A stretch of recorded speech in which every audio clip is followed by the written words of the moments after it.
आप्पा म्हणले की तुम्ही आता सगळे नवीन मुलं बॉडीवर आलात, तुम्ही आता काहीतरी आम्हाला करून दाखवा. जाईल ट्युशनवाल्याला मी त्यांच्या त्या क्लासमध्ये गेलो, तिथं आमचं बोलणं झालं. तिथून त्यांनी राज कपूरला फोन केला.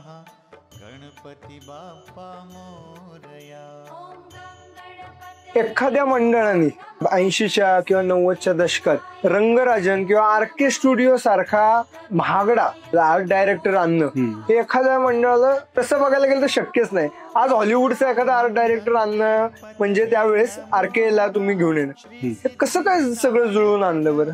नाही, त्याचं ते जरा उत्स्फूर्तपणे झालं त्या गोष्टी सगळ्या.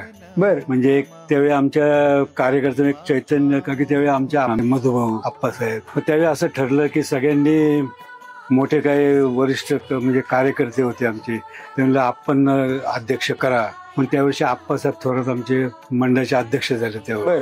त्यामुळे खूप जल्लोष झाला, खूप म्हणजे खुश झाले सगळे. आणि त्यावर्षी नेमके काय झालं, योगायोगाने वसंत त्यांना बरेच राजकारणातले कामं बिम पुष्कळ असायची, निवडणुका जवळ आलेल्या होत्या वगैरे सगळ्या.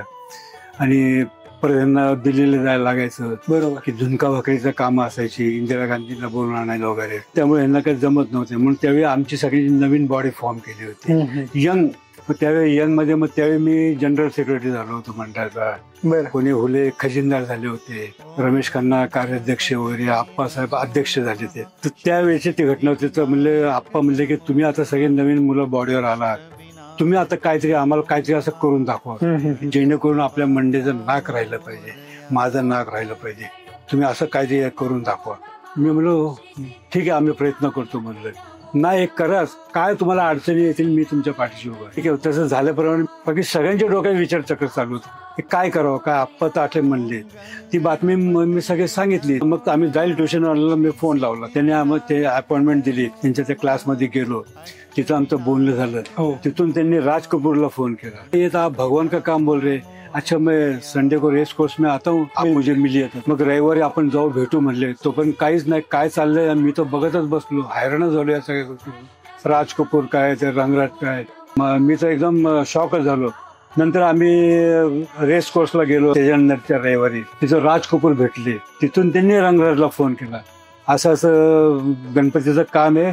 तर ते रंगराज म्हणजे आर्ट डायरेक्टर असतील तर त्यांना फोन लावला, हे भगवान का काम आहे, आपको हे करना पडेगा. पुढच्या आठवड्यात ही सगळी मंडळाची लोक येत आहेत, त्यांच्याशी बोलून घ्या वगैरे सगळं, त्यांना एंटरटेन करा, ह्या भाषेत तो बोलला. मग आम्ही नंतर ठरवून वगैरे सगळे वसंताची परवानगी वगैरे काढून वगैरे आम्ही तिकडे गेलो. तिकडे गेल्यावर डायरेक्ट त्यांनी आम्हाला घरीच बोलवलं. डायरेक्ट राज कपूरचे जे स्टुडिओ आहे त्याच्या मागच्या बाजूला ते राहायला आहेत. घरी गेलो तर ते भेटले नाही. ते आम्हाला कळलं की ते वर्धाबाई म्हणून आहेत, वर्धराजन, त्यांच्या इकडे बसलेले त्यांच्या क्लबमध्ये. तर मग आम्ही तिथून मग त्यांचा मुलगा बेरियन म्हणून आहे, त्याला घेतला आणि त्याच्याबरोबर आम्ही त्या क्लबवर गेलो. तिथं ते बसले होते पत्ते खेळत. तिथं ते फ्रेंडली जमतात सगळे आणि गणपतीचा माहोल होता, दिवस होते, गणपती जवळ यायचं, सगळ्यांची ती कामं चालली होती. त्यांनी आम्हाला तिथं बसून घेतलं. मग त्यांनी ओळख करून दिली. नंतर राज कपूरने त्यांना बरंच सांगितलेलं होतं. आणि नंतर जाईल पण त्यांच्याशी फोनवर बोलला. नंतर आम्ही मग त्यांना सगळी ती कल्पना दिली वगैरे. मग त्यांनी सगळं बॅग बिग त्यांची घेतली, चलो घर पे म्हणलं. मग तिथून त्यांनी आम्हाला घरी नेलं. म्हणलं तुम्हाला काय करायचंय म्हणजे तुम्हाला. मग त्यांना आम्ही सगळं त्यांचं बॅकग्राऊंड सांगितलं. मग त्यांनी आम्हाला एका मिनिटामध्ये स्केच मंडेचा काढून दिलं, अख्ख्या मंडई. त्यावेळी त्यांनी काय केलं होतं, सगळ्या बाजूनी जे आपण जे अप्सरा वगैरे कसं दाखवतो, त्यांनी भाजी पाला कुठं भोपळा दाखवली होती. आम्हाला ते खूप कंजेस्टेड वाटलं, इतकं आवडलं नाही.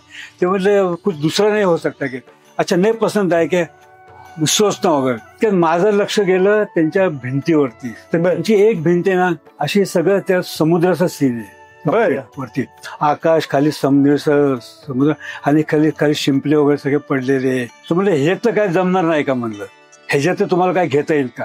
ते खुर्चीवर उभे राहिले आणि असे वाकत वाकत तिथं गेले. हे बी हो सकताय म्हणले. तर त्यांनी ब्रश घेतला, त्यामध्ये धूळ काढली. तितकं त्यांची मंडळी, त्यांची बायको चहा घेऊन इथं आली आणि त्यांना म्हणले देखो ये सब भगवान के काम के लिए आए हैं, राज साहेबने बोला है. त्यावेळी तो 40 वर्षांनी ब्रश हातात घेत होता. बापरे, इतका मोठा तो आर्ट डायरेक्टर होता. म्हणजे त्याची बायको म्हणले की आम्ही पहिला ब्रश यांनी खाली ठेवला तो अमुक अमुक पिक्चरच्या शूटिंगच्या वेळी अच्छा. तो झाला. तिथून यांना ब्रश घ्यायची जरूर नाही पडली. सगळी लोकच काम करायची. ते मुख्य आर्ट डायरेक्टर होते. त्यांच्या खाली असे जवळजवळ 25 एक आर्ट डायरेक्टर होते. तर त्यांची बायको त्यांना म्हणले, तो ब्रश तुम्ही आता काढलाय ना, आता ठेवू नका खाली. तो ब्रश त्यांनी पुण्याला आणला. बर मग त्यांनी काय केलं, त्या भिंतीवर शिंपला तिथली धूळ अशी काढली. ते बर म्हणजे आपण ये बनाय. पण तो शिंपला असा बंद होता. मग त्यांनी इथं आणल्यावर तो ओपन केला शिंपला. त्यावेळी एक पिक्चरचा शॉट होता. त्यामध्ये शिंपला असा अर्धा उघडा, त्यातून ती अप्सरा बाहेर येते. बर असं एक जितेंद्रचा कुठे एक पिक्चर आला होता असा. पण ह्यांनी गणपतीचा मूर्ती बसवायची म्हणून तो शिंपला कम्प्लीट उघडला. असं ते झालं वगैरे. तो इतका त्यांना तो आवडला. तो फायनल तिने तिथंच केला.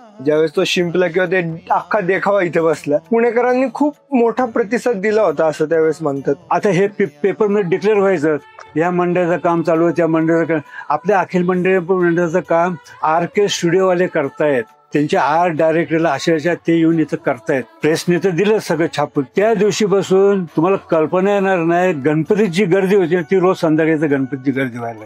गणेश चतुर्थीपर्यंत जो निम्म काय त्याच्यावरती सगळं पुणे त्याच्या आजूबाजूचे खेडीवर लोक सगळं बघून गेले. इतकं ते खूप गाजलं म्हणलं ते. मग रंगराजचं येणं बिणं सुरू झालं. पहाटे कशी होती त्यावेळेसची गर्दी? गर्दी म्हणजे शेवटी अशी वेळ आली की पहिले 2-3 दिवस गेले. त्यानंतर अक्षरशः कार्यकर्ते आम्हाला काय आपल्या पदाधिकाऱ्यांना बाहेर स्टूलवर उभा राहायला लागले. आमचे मधुभाऊ, गजाभाऊ मोरगावकर होते, कांता मिसाळ, हे सगळे मोठे मोठे रमेश खन्ना, आम्ही सगळे असे स्टूलवर उभे राहायचो आणि गर्दी कंट्रोल करायचो. एवढी गर्दी त्यावेळेस होती? एवढी गर्दी. आमच्या कानावर यायचं की एक्स्ट्रा पोलीस फोर्स पण मागवायला लागायची. विसर्जनाच्या दिवशी जी लोक आणतोय ती मंडई सुद्धा इथे यायला लागली. आपला मंडईचा जो हे जे लोक जे इथपर्यंत यायचे तिथून एंट्री द्यायला लागलो आपण. म्हणजे इथून एक रांग सुरू केली आणि तिकडून एक रांग सुरू केली. असं लागोपाठ 3 ते 4 वर्ष चाललं होतं. म्हणजे एक शिंपला झाला आणि त्यांनी मंडईच्या उत्सवाचं रूपच पलटून टाकलं सगळं.